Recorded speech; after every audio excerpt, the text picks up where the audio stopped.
Hello friends, welcome back to the new video guys. Today guys we are going to talk about guys how can we check guys our phone RAM in our Realme phone. Friends, you want to check guys phone RAM in your Realme phone, so friends you can check. And guys now let's see how to check RAM in our Realme phone. In this video guys I will show you friends.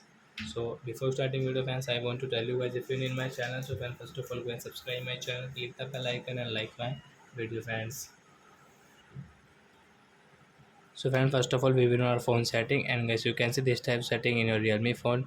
So guys you will have to guys come in guys your about phone device. Guys you can see about device and we call it guys about phone. So friends tap here and guys you can see guys your RAM. From guys you want to check RAM, so guys you can check from here guys 6 GB RAM guys I have. And guys you want to check storage, so guys you can check storage from here also guys. So I hope friends you have understood how to check RAM and storage in our Realme phone. So that's it guys, thanks for watching guys. Now we will meet on next video guys with new topic.